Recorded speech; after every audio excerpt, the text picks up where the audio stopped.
What is happening, everybody? James Hancock here and back to review Season 4 of Castlevania on Netflix. And not to worry, since the season will not be available until this Thursday, I'm keeping this review 100% spoiler-free. But the good news is, if you like the show, you're going to be absolutely thrilled. This season of 10 episodes features some of the best animation and some of the most hardcore action that we've seen yet. And in my opinion, this season was the perfect way to bring all these various storylines to a close. I was honestly left a little bit in awe over just how successfully the show was able to wrap up this epic, sprawling saga. You're going to hear me using the word epic a lot throughout this review. And the door is left open partially for future stories with some of these characters, but for fans of Trevor, Sypha, and Alucard, this is sadly the end of their journey, as well as the end of the road for Carmilla and Lenore and Hector and Isaac and Miranda and Striga, Vlad Shepesh, and all these other characters that we've come to know and love or hate along the way. And the season also features some new faces, with new characters played by actors like Malcolm McDowell, Titus Welliver, and Marcia Thomason. And if you describe the overall story of the season in broad strokes, it's basically about a bunch of different evil, sinister characters forming an unholy alliance in order to try to bring Dracula back from the dead. And if you remember from previous seasons, Dracula's soul is at rest with the human mother of Alucard, which adds an additional emotional wrinkle to this whole resurrection plot that Trevor and Sypha and Alucard are all desperately trying to stop. But this is not the end of animated stories set in the world of Castlevania. Netflix has made a few statements on this front that they're going to be taking this franchise in a new direction with a new writer moving forward. Because if you haven't heard, last summer, series writer Warren Ellis, he was embroiled in some sexual misconduct allegations which he has vigorously denied, but long story short, Netflix and Warren Ellis, they've parted ways. But irrespective of how people feel about these allegations, Warren Ellis, he's done a brilliant job writing this show, not to mention this entire library of great comics going back to the mid-90s with comics like Planetary and The Authority, which played a large role in reinventing the comic book industry in the late 90s and early 2000s. His black and white comic Cressy might be my favorite standalone issue of any comic that I've ever read. But when it comes to this show, it's hard to think of a better example out there where people have chosen to adapt a beloved video game franchise, one that goes back decades, and converted it into serialized storytelling.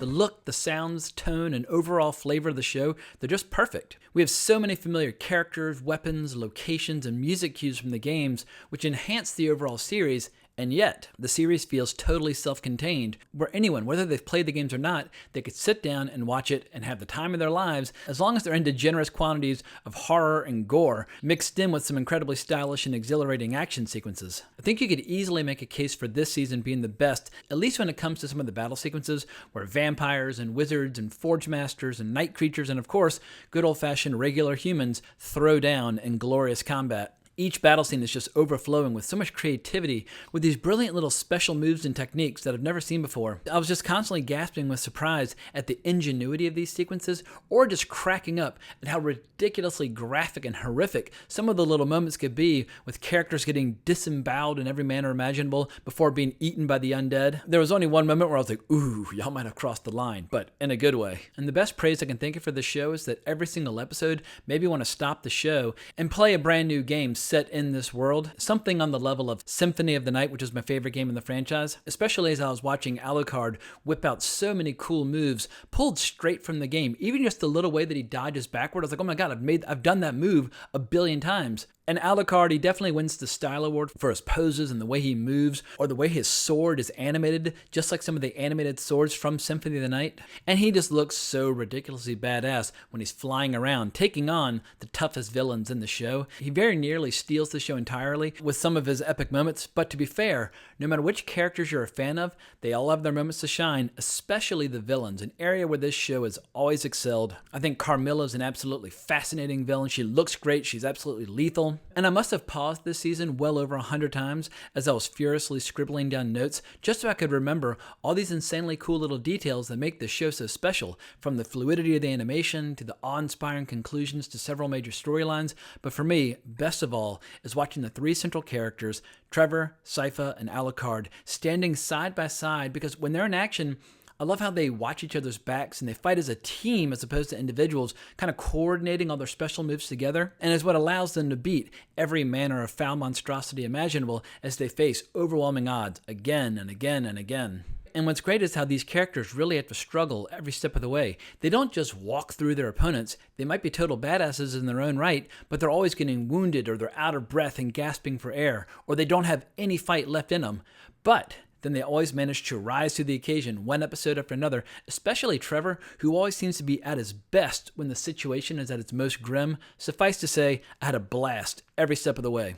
And when it comes to critiques, I have very few real criticisms of the show, and they are minimal at worst. My biggest complaint, once again, nothing major, but I felt like the music was a little cooler in previous seasons, especially when those scores in earlier seasons incorporated familiar themes from the games, or at least the early games that I played where I recognized the music. As far as storytelling goes, only 2 episodes felt slightly off in entertainment value, or maybe they just lacked the awe-inspiring action that every other episode served up in generous quantities. Also, I wouldn't have minded some sex or nudity. I mean, there's a little bit of nudity, but it's not any nudity that you're going to want to see. But I barely noticed the lack of sex appeal during the season. But structurally, there were a few times early in the season where I felt like the show was struggling, juggling this massive cast of characters that had been introduced over the previous 3 seasons. But then the show miraculously sticks the landing. And by the end, I was totally blown away by just how satisfying the conclusions were to so many of the central storylines. One villain in particular goes out in such epic fashion, showing just how dangerous and powerful they truly are,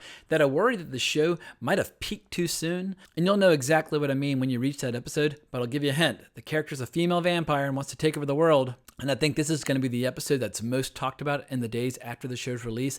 And small spoiler alert, plug up your ears if you don't want to hear, but it's episode 6. Honestly, it's kind of causing me pain and anguish not getting to mention specifics, like when one badass vamp whips out this day armor in order to take on an army single-handedly in broad daylight. But I promise this will be spoiler-free, but holy shit, that battle was cool, especially for fans of game franchises like Dark Souls or anime like Berserk. This show really knows who their audience is and how to scratch that itch that so rarely gets scratched by more conventional shows and movies. So maybe I should just wrap up this review and in closing say that I think Castlevania is easily one of my favorite animated shows of the last decade.